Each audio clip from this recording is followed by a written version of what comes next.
So last week we started on the backyard pond build. We got it dug, and I'm glad we did, because these last couple of days here in Alabama, we have had so much rain. I think we got like 6 inches of rain last night. Down here, that's what we call a turd floater. So in this video, we're gonna walk down to the pond and I'm gonna show you how much water we've got in it. The China hole is completely full. You know, the big hole we dug right in the bottom of the pond is completely full, and there's probably about 3 or 4 foot of water over in the deep end, and everything's starting to kind of pack down and taper off. But I also wanted to make this video today. I had a lot of you guys over the last few videos request me to do a tour of my shop, which is actually just my garage where I shoot a lot of these videos. And I wanted to let you guys know, I know these pond videos and these walk around videos like this are not usually what I do here on my channel. I'm usually working on kayaks like the one sitting behind me. The parts are in for this one. For the next video, I'm going to be installing foot control steering. I've got everything in. It's in that box up under my bench down there. And it took me a little while to figure out exactly, sorry about the traffic, I'm using a different mic today. It took me a little while to figure out exactly how I wanted to put the foot steering here, because it's not like a regular kayak. This one has the flex drive in it, as you can see. And when you pedal around, you've got to be able to make sure that I don't know if you can even see what I'm pointing at, but you got to make sure that the pedals clear the foot steering track. You don't want them in the way, so when you pedal, it's hitting and turning the boat and stuff like that. So, but I think I've got everything I need here now. It's going to take a little bit of slight modification to the kayak, but I think it's going to work, and we'll be able to continue to use the pedal drive and the Torqeedo and steer it with our feet. But I'm going to be starting that video this week. Today, like I said, I'm just going to give you a quick shop tour of my garage and show you another hobby that I've kind of gotten into these past couple of weeks. See if you guys are interested in it. I watch a lot of marling baits, and I've kind of, I don't know if you see my setup, but I'll show it to you in a minute. I've gotten the itch to make my own fishing lures from scratch, you know, just like Marlene does. If you don't know who he is, he makes these awesome fishing lures out of just wood, and I've kind of gotten into that. And if it's something you're interested in, I'm going to try to film some of me learning how to make these lures and paint them myself and stuff like that. Never done anything like it before, but he makes it look really easy, which I know it's not going to be. But all right, so let me show you my shop really quick, and then we'll walk down to the pond and check out the progress.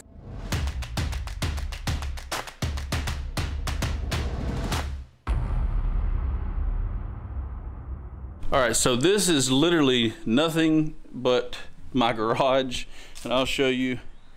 I don't have an exterior shop here. This is just the front of my house. I've got a 3-bay garage, and there's no walls dividing the bays, so it's kind of open. I keep my bass boat on this side. It's the floors are not finished, and I hate that. When I'm filming, I really hate even showing my floors, but I plan on finishing the floors out here. But I also use this for a garage to work on my truck and stuff like that. But I keep the bass boat on this side of the shop. Up here is where I built a shelf. All of my camping gear is stored right here in this shelf, and we kind of keep everything organized. I'm an organized nut, if you guys can't tell. I try to keep everything in its place where it needs to be, stuff like that. And I recently this year put in that little heater, and it did pretty good this past winter. It's not designed to heat up a room this big, but it really does the job. But anyway, this is where I keep the bass boat. Video coming soon on this. I'm going to be wrapping this bass boat myself, just like I did the kayak wrap. Kind of the same stuff from a different company. I'm having one custom made, and we're going to figure out how to install it right here on the channel in my garage. So hopefully that goes well. But like I said, this is my mechanic side of the shop. I keep all my mechanic stuff over here. When I've got to pull a truck in or one of the kids' cars and work on them, this is the side that I do it on.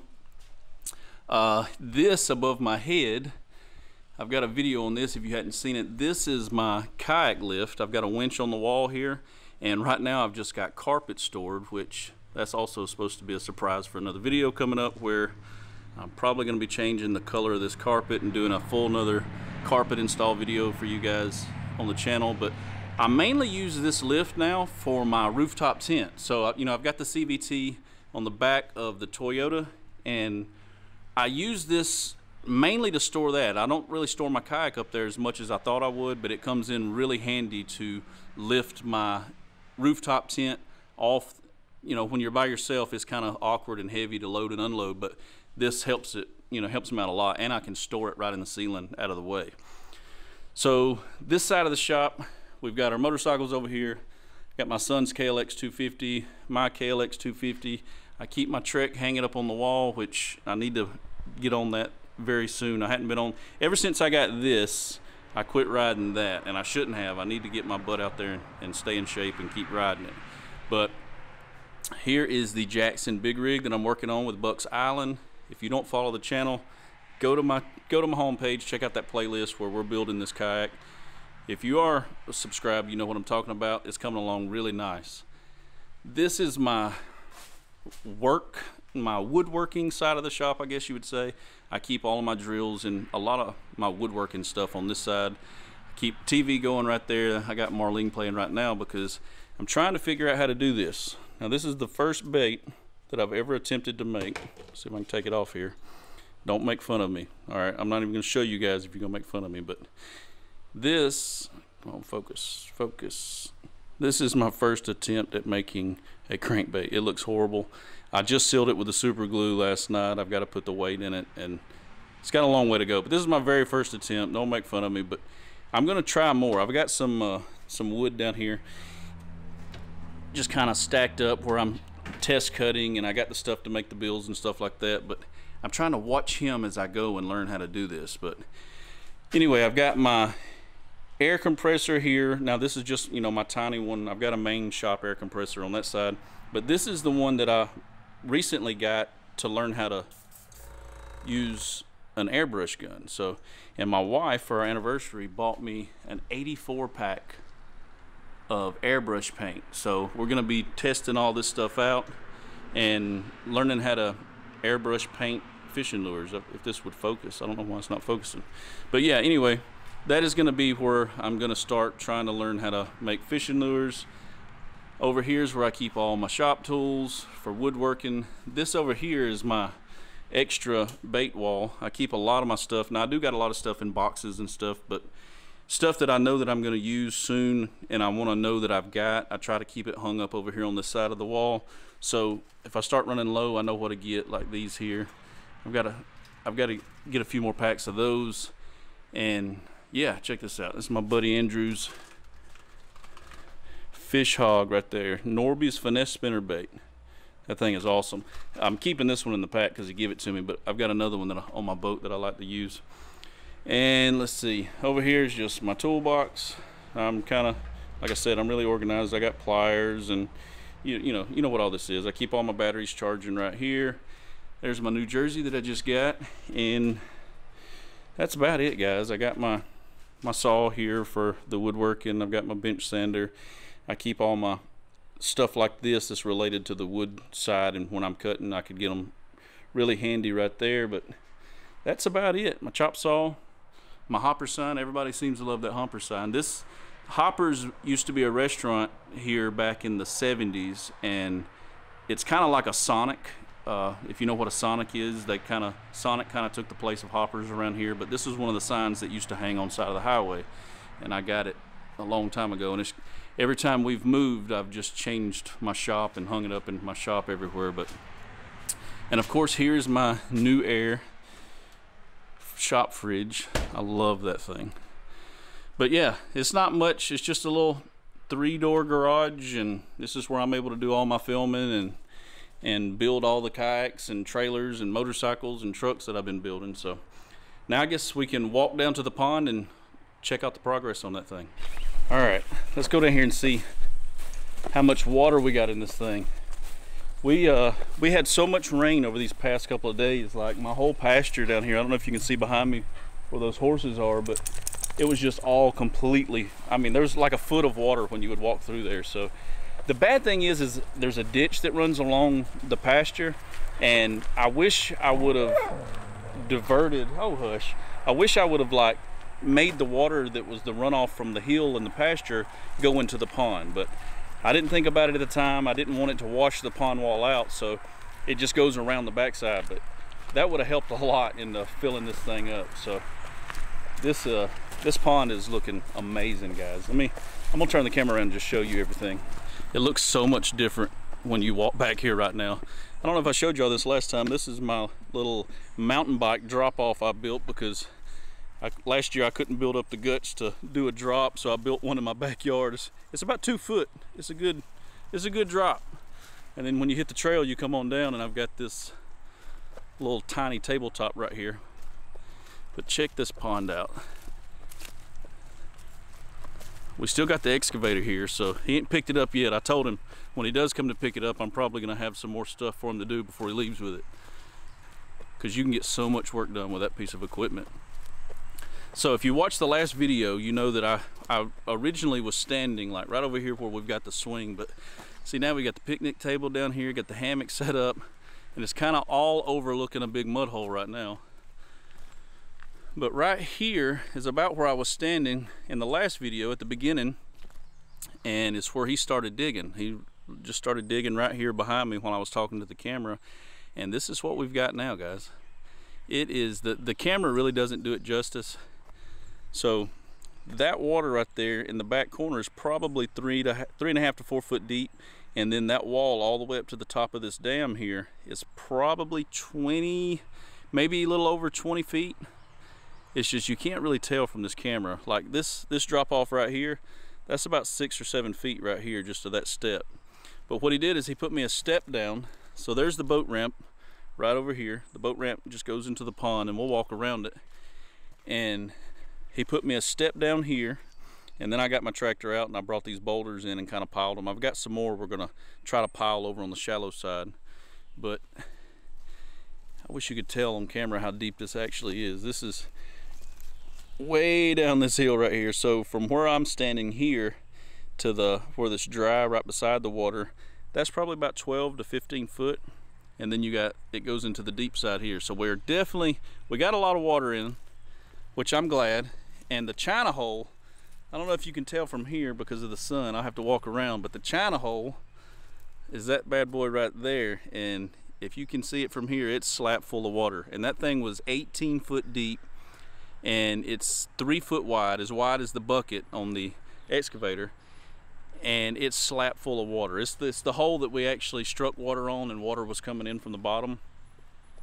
And here's the dam we're walking on that he built. As you can see, is settling. Look at this crack right here. Oof. I've been out here working on it before it rained, trying to taper it down so that this doesn't happen too bad. I'm definitely gonna have to get up here with a box blade. But the good thing is he built the dam probably 6 to 8 feet taller than we needed it. So this is gonna be my deepest spot right here in my pond. So shooting straight across to here, it's actually going to be about 6 foot below where I'm standing. So we've got a lot of extra dirt on top of the dam that I know that as the weather comes and it rains and settles and stuff like that, it is going to shrink, but it's going to give me a lot of extra work once this pond's at max level to right in here. And it's going to circle, it's going to go around the boat ramp here and then back around to this side. But then what's going to happen is it's going to be lower than this side on this over here, and we'll be able to take the box blade once the pond is, you know, formed itself, it's got its final height and all of that. Then I can kind of work the sides and make it look a little bit more natural, I guess you'd say. But here's where I tapered the dam all the way around. Man, these cracks are actually huge. Look at that one. That thing goes deep down in there. I'm gonna have to fix all this or get up here once it's all settled. But what I've been doing here is the old China hole. So if you didn't see the last video, he took the excavator in the middle of the pond once we had the pond dug, and we dug as deep as his arm on that humongous excavator right there. He dug as deep as he could possibly go because we were looking for water. And we hit water about 16 foot down, and he went down as far as he could with a bucket after that, and he was able to get 18 foot. And the water was seeping in, and it took me about 2 days to get, I want to say 5.5 to 6 foot of water, and coming from the ground. So the water was all coming from the ground, and we had about 5.5 to 6 foot of water standing in the hole, and it was crystal clear, almost blue color water. A lot of this that you see in here now is from the rain. You know, there was a 5 or 6 foot in there, plus the rainwater finished filling it up. But what I've been doing is this right here. Every time that the hole would fill up this week before we got this rain, I put a submersible pump in it, and we'll start it up real quick and show you how it works. So I've got a submersible pump that runs all the way down 18 foot to the bottom of this China hole, and I was just shooting the water out and letting the hole continuously fill up until, you know, we get to the level where it's coming in the hole. Then it would be pointless to do it. But let's see if I can get this old generator here to fire up for me. All right, I got it running. It took a little doing because I was actually out of gas. I had to run up to the house and get some gas, but so I'm just running the generator long enough for this submersible pump. As you can see, I've already let it pump down about a foot, maybe a foot and a half, but I'm just pumping it down in the deep end. And I guess with this water flowing, you can see how much of an incline it actually is, and it just all flows over here to this deep end. And what I'm going to do is just pump this hole out into the deep end, and once the water level over here is, you know, matching the hole like right in here, you know, I'll just pull my pump out because it'll then be, you know, pointless to do it. But my hopes is that if I continuously pump this water out of this hole, that the seepage might get a little stronger maybe, or a little faster if we are on a spring and it's not just the water table, which is probably just the water table. But either way, I'm going to use that water to, you know, help fill the pond up, at least until we get to that spot, and then I'll figure out what we'll do from there. But it's doing a good job.